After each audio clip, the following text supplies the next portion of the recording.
c'est Sandrine, bienvenue dans cette nouvelle vidéo, une vidéo bullet journal. Alors je vais ici faire le mois de septembre.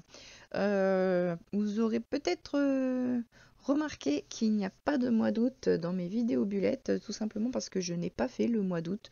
Je n'en ai pas eu besoin dans mon quotidien. Parce que j'avais rien à y noter, c'était les vacances. En plus après on est parti les 15 derniers jours d'août, donc voilà, j'ai pas eu le besoin de faire ce mois-là, donc je ne l'ai pas fait. Et nous voilà au mois de septembre. Alors, je suis méga en retard sur mon mois de septembre, puisque au moment où je l'ai fait, c'était dimanche 8. Et le moment où je fais le son là, de la voix de la vidéo, c'est le lendemain, le lundi 9. Donc, j'ai déjà zappé une semaine de septembre. Parce qu'en fait, comme je vous disais, on est parti les 15 derniers jours d'août. On est revenu juste la veille de la rentrée. Après, il y a eu la rentrée. Ensuite, il y avait les défis créatifs à terminer avant le 8 septembre. Et je voulais les terminer. J'avais les défis de Show and Flower et les défis de Dans mes pochettes. Donc je voulais terminer tout ça avant de repartir tranquillement sur septembre. Et donc j'ai pas fait la première semaine. Ça m'a manqué autant pour le mois d'août, j'ai pas eu besoin de lubulette, autant pour le mois de septembre, ça m'a manqué et là ça me manquait terriblement parce que les rendez-vous commencent à arriver, il faut noter pas mal de choses pour l'école et compagnie, des rendez-vous médicaux pour moi, enfin bref, j'avais quand même pas mal de choses à noter, donc là il était vraiment nécessaire que je prépare mon bullet de septembre. Donc comme j'étais un petit peu pressée, voilà, j'ai voulu faire quelque chose de simple. Bon, ça m'a quand même pris l'après-midi. Mais voilà, donc j'ai pris toutes les illustrations que vous allez voir dans le magazine Ephemera, c'est le Enchanted Fairy Ephemera que vous avez pu voir vite fait au début. Vous pouvez revenir un petit peu en arrière si vous voulez. Et je vous mettrai le lien dans la description de la vidéo. Donc toutes les illustrations viennent de là. J'ai choisi d'utiliser une pleine page pour ma page de présentation du mois de septembre. Donc là, ce que je suis en train de faire. Donc en fait, j'ai mis du gesso en dessous parce qu'à la base, je voulais faire autre chose que juste coller l'illustration. Puis finalement, je n'ai fait que ça. Donc le gesso est peut-être pas utile dans ce cas-là, parce qu'en fait ça sert à imperméabiliser la page. Bon, au final, j'ai fait que coller à la colle stick UU là, donc je suis pas sûre que cette étape-là était nécessaire. Euh, donc voilà, j'ai collé, donc c'est une illustration pleine page du livre que je vous ai cité juste avant, que je suis venue déjà couper aux dimensions, donc mon carnet fait 21 en hauteur, donc je suis venue le coller, le couper, pardon, à 21 cm. Et puis ensuite, j'ai laissé la page en entier, c'est un A4, et j'ai laissé justement le côté déchiré de la page qui me plaisait plutôt bien. Pour voilà, pas faire une jonction trop droite et nette, j'ai préféré laisser le côté déchiré de la page. Ensuite, je viens y noter le mois de septembre. Donc, j'ai voulu faire une jolie écriture. Donc, je m'étais entraînée avant sur un petit bout de papier. Et puis, je viens l'écrire comme ça, un peu à cheval sur mon illustration, avec un marqueur acrylique blanc. C'est un paint par marqueur. Dans ce cas-là, je vous conseillerais plutôt un Posca parce que celui-là, j'ai dû repasser plusieurs fois pour qu'il soit bien blanc. Parce que la peinture finit par être absorbée par le papier et ça grise. Donc j'ai dû repasser 2 fois dessus pour avoir quelque chose de blanc. Et je n'ai pas de Posca blanc, il va falloir que je m'en achète. Donc voilà, ensuite je viens faire ma petite case bloc-notes pour y noter une espèce de to-do list du mois. Euh, Plus ça vient dans les mois, plus je la fais petite parce que je me rends compte que j'écris pas tant de choses que ça dessus. Donc voilà, je me suis dit, tiens, ce qui reste sur la page à côté, là, ça me paraît très bien. Ça sera suffisant pour noter ce que j'ai à noter. Surtout que là, j'ai préparé le mois en entier, donc je suis même pas sûre si je vais l'utiliser, on verra. Donc là, voilà, je viens repasser. Bon, en plus, j'avais gommé, pour gommer les traits de gomme, donc forcément, bah, ça a enlevé du blanc. Donc là, je viens repasser dessus. Et je pense que je vais repasser même une troisième fois dessus, si je me souviens, pour avoir quelque chose de bien net, parce que dans l'illustration est sombre et quand même assez fournie. Donc voilà, je voulais quand même que le mois de septembre ressorte assez bien. Donc l'illustration, c'est pas vraiment une illustration d'Halloween ou d'automne ou quoi, mais enfin si je trouvais justement qu'avec les champignons et tout, ça faisait automne, mais pas trop parce qu'on est qu'en septembre. Et je vous explique un petit peu ce que j'ai l'intention de faire. Voilà, au mois de septembre commence le Pumpkin Autumn Challenge. Je ne sais pas si vous connaissez, c'est un challenge littéraire qui est géré par Guy Terrier.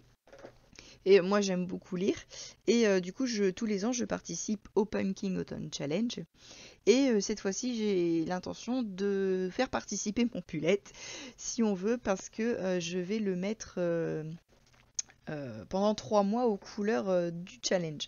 En fait, je vous explique, si vous ne connaissez pas le pack, le Pumpkin Autumn Challenge, donc c'est un challenge littéraire dans lequel il y a 3 tableaux à thème avec des catégories dans lesquelles il y a des mots-clés et vous y associez des livres. Après, vous pouvez aussi y associer des livres, des séries, des films et des jeux vidéo. C'est pas que littéraire, enfin, avant c'était que littéraire, mais depuis ça s'est ouvert au multimédia. Et, euh, et donc il y a 3 tableaux et on a 3 mois pour les réaliser. Donc là-dessus, je me suis dit, tiens, 3 mois, 3 tableaux. Je savais pas trop quoi faire comme déco en automne.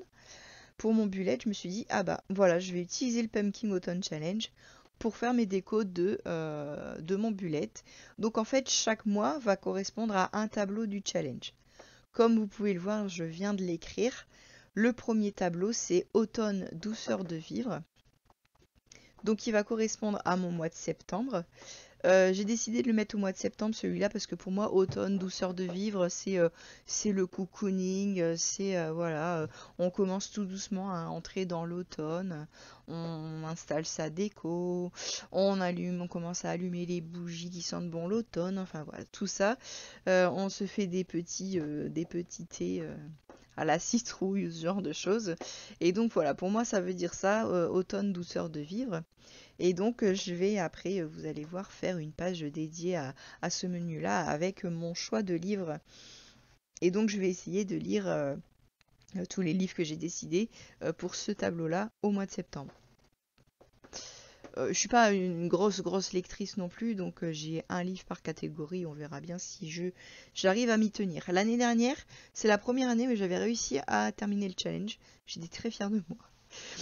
Parce que je lis pas non plus excessivement, je lis pas 12 livres par jour, quoi, c'est pas possible. Donc j'ai un livre par catégorie, ça me semble plutôt correct. Voilà, là je viens faire des petites fioritures autour parce que je trouvais que c'était un peu vide autour du titre. La seconde page, j'étais en train de me dire, j'ai pas fini de vous expliquer pour les menus. Bon là, la seconde page, tout simplement, je fais un calendrier mensuel. J'ai pas fait ça les autres mois, mais je me suis dit, en plus pour le mois de septembre, il y a quand même beaucoup de choses, et donc je me suis dit, je vais tenter avec un calendrier mensuel pour avoir une vision globale du mois, avec les deadlines et compagnie. J'ai regardé la vidéo bullet de le Bugeot bruxellois. Et, et elle fait ça dans ses pages. Et je me suis dit, bah tiens, je vais faire comme elle. Je vais tenter le calendrier mensuel. Et puis je verrai bien si je reproduis le mois prochain ou pas. Donc je disais pour les menus, donc le mois de septembre ce sera automne douceur de vivre. Le mois d'octobre on a un menu qui s'intitule automne mince, je me souviens plus, effrayant, non je sais mince, c'est quoi déjà? Automne frissonnant, c'est ça. Donc c'est le menu automne frissonnant donc que j'ai mis au mois d'octobre parce qu'avec Halloween et tout ça, je me trouvais que ça marchait bien. Donc ces deux menus-là, les deux premiers là, c'est des menus qui reviennent tous les ans. Et le troisième menu, c'est à chaque fois un différent tous les ans avec un thème particulier. Et donc là, c'est automne crépusculaire avec pour thème le règne des phalènes. Donc, les phalènes, c'est les papillons de nuit. Et donc j'ai mis ça au mois de novembre. Je trouvais que ça allait super avec le mois de novembre. La mort, on va dire, les papillons noirs un peu. Je me souviens d'une lecture de un livre de Stephen King. Je me souviens plus. Beauty's quelque chose. Je me souviens plus. Hein. Une perte de mémoire ce matin. C'était avec des papillons de nuit, des phalènes qui recouvraient toutes les femmes de cocon et les femmes arrivaient dans un autre monde. C'était assez particulier. Mais voilà, ça me fait penser à un truc un peu étrange, un peu morbide. Donc du coup, j'ai mis ça au mois de novembre avec la Toussaint, les morts, l'hiver qui commence, le jour qui tombe beaucoup plus tôt. Enfin voilà. Enfin, c'est mon interprétation évidemment. Donc, et puis je trouvais que ça collait bien avec chaque mois. Donc voilà. Donc j'en reviens à mon bullet. Là, je fais le calendrier mensuel très simplement. Le mois de septembre, c'est pareil, écrit tout simplement. Alors, je sais pas si vous allez voir, mais pendant ma session bullet, j'ai eu de nombreux tracas. J'ai eu des problèmes de stylo, j'ai eu des problèmes de feutre qui séchaient pas assez vite. J'ai eu des problèmes de mise en page aussi. J'ai fait des erreurs bêtes. Tout ça parce que je voulais aller vite, je voulais me dépêcher, je voulais absolument finir sur l'après-midi. Et voilà, du coup, quand on veut aller trop vite, on fait des erreurs. Mais rien de grave, évidemment. Tout est rattrapable et puis de toute façon, c'est mon bullet. Donc c'est pas gênant, c'est pas non plus une œuvre d'art.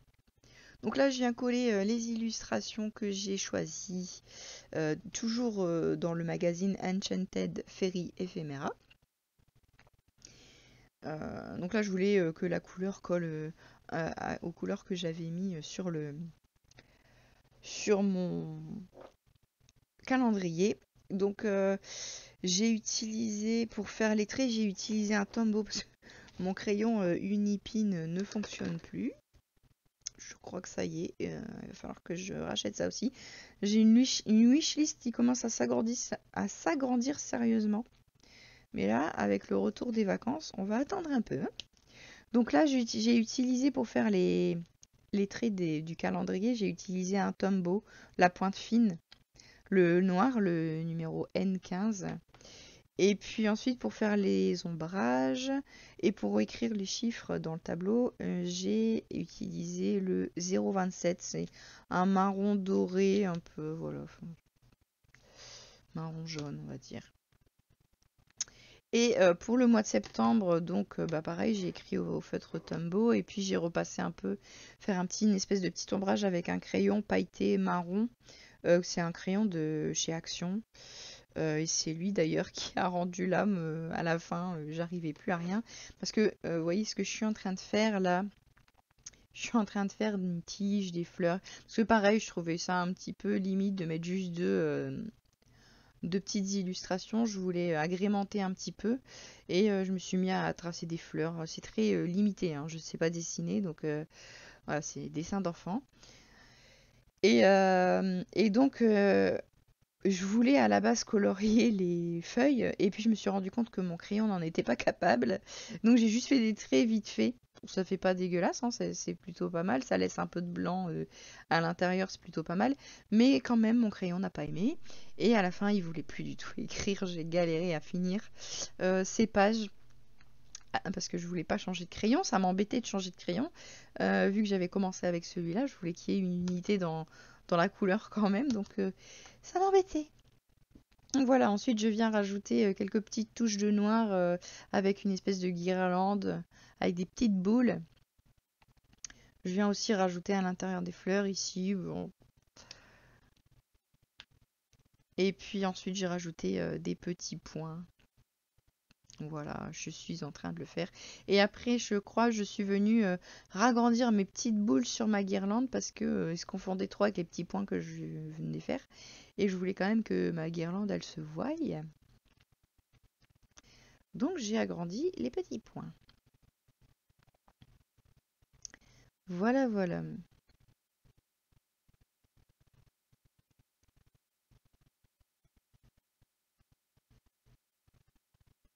En fait, j'avais une idée de ce que je voulais faire puisque j'étais partie sur le Pumpkin Autumn Challenge, donc je savais ce que je voulais faire, mais j'avais pas du tout prévu les couleurs, j'avais pas prévu les illustrations, les crayons, tout ça. Donc c'est pour ça aussi que j'ai eu des problèmes de mise en page. Il y a des moments où je me suis trompée, j'ai dû réécrire. Enfin bref, c'est assez léger, vous verrez peut-être pas. Et parce que voilà, j'ai voulu aller trop vite et que j'avais pas préparé à l'avance tout ce que je voulais y mettre. Mais je voulais faire quelque chose de simple et de rapide, justement parce que j'avais déjà une semaine de retard et que je voulais pas que ça prenne 3 plombes à réaliser. Donc là, je change un petit peu mon système de semaine. Je vais reprendre un peu ce que j'avais fait au mois de juillet, mais pas tout à fait pareil. Donc là, je fais une double page par semaine. Et j'essaye de mettre tous les jours de la semaine sur la même page. Et de l'autre côté, je vais mettre une illustration, parce que j'aime bien quand même que ce soit décoré. Et je laisse de la place au-dessus pour noter mon journaling. J'avais bien aimé pouvoir noter le journaling à la semaine. Et puis quelque chose de déjà prêt, avec un encart déjà prêt pour noter. Donc là, j'ai fait des traits. Avec la règle, là, ça fait les pointillés. C'est une règle spéciale. Ça fait des pointillés tout seul. C'est vraiment magique, ce truc. J'utilise pas souvent. Je devrais. Il y a deux, là, j'ai deux possibilités de pointillés. J'avais acheté sur Amazon cette règle. Je vais essayer de voir si ça fait un moment que je l'ai. Je vais essayer de voir si elle existe encore. Je vous mettrai le lien dans la description si ça vous intéresse. Parce que ça fait règle tout à fait classique. Et après, en dessous, vous avez deux petites réglettes en plastique que vous pouvez soulever. Et puis faire des pointillés avec très facilement. C'est un gain de temps, ce truc. Voilà. Mais c'est vrai que je pense pas souvent à l'utiliser. Donc voilà, j'ai écrit mes jours, mes numéros. Alors là, c'est pas. Les jours, je les ai écrits avec le fameux feutre, enfin crayon pailleté de chez Action. Et j'ai galéré à écrire. Vous avez peut-être dû voir qu'il y a une petite rature au niveau du vendredi parce que j'ai voulu passer du jeudi au samedi. J'étais tellement pressée. Enfin, mais c'est pas grave, j'ai rattrapé. Donc en fait, j'ai fait les 3 semaines. Bon, j'ai pas fait la première semaine qui vient de passer forcément. Je vais pas revenir en arrière dans le temps, ça sert à rien. Donc j'ai commencé à partir de la semaine 37, là, de aujourd'hui, en fait, de lundi 9. Mes semaines, donc j'ai fait 3 semaines, la semaine 37, 38 et 39. Je vous ai pas filmé les 2 autres semaines puisque c'est exactement la même chose que j'ai fait. Vous verrez le rendu à la fin quand je vous montre toutes les pages terminées. Donc là, je fais ma fameuse double page pour le Pumpkin Autumn Challenge, donc il va revenir normalement aussi pour le mois d'octobre et le mois de novembre. Ça me permet aussi de pas crouler aussi sous ma palme, ma pile à lire. Euh, Parce que l'année dernière, j'avais fait le pumpkin, j'avais prévu tous mes livres que j'avais rassemblés au même endroit, dans une caisse. Et en fait, ça fait un petit peu peur parce qu'on se dit, mince, je dois lire tout ça en 3 mois. Est-ce que je vais y arriver? Ça, voilà, c'est peut-être un petit peu démotivant, on a peur de pas y arriver. Donc là, je me dis, comme ça, je fais un mois à la fois, je fais un tableau à la fois. Là, j'ai 4 livres sous la main que j'ai prévu de lire ce mois-ci. Si j'y arrive pas, c'est pas grave. Voilà, c'est pas, il y a rien à gagner. C'est un challenge qui est aussi individuel et personnel en fait, hein. Donc rien nous oblige à rien. Ce sont des défis personnels. Donc là, je fais ma petite page du challenge. J'ai repris hein, une écriture que j'aimais bien faire. Donc mettre un petit masking tape au milieu et puis faire les lettres comme ça, en grand. Habituellement, je les fais au stabilo, mais là, j'ai eu envie de les faire en noir et puis après, je vais les colorier en doré avec un stabilo que j'aime beaucoup. C'est un stabilo métallique, le Pen 68, qui fonctionne très bien. Il est très joli, il a un beau doré en plus. Donc voilà, bah, c'est ce que je suis en train de faire. Là. Je suis en train de colorier mes lettres.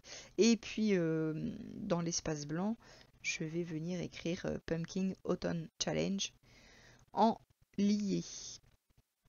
D'ailleurs, là, j'ai écrit que Pumpkin et Challenge parce que j'avais pas la place de mettre Automne, mais je vais l'écrire à l'intérieur.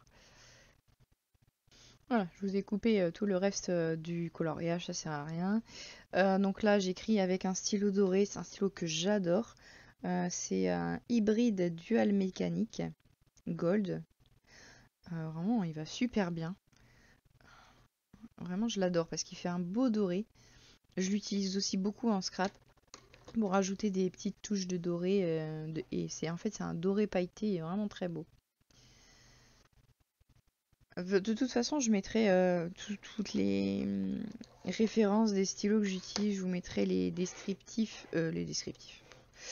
les liens en description de cette vidéo. Je vais y arriver.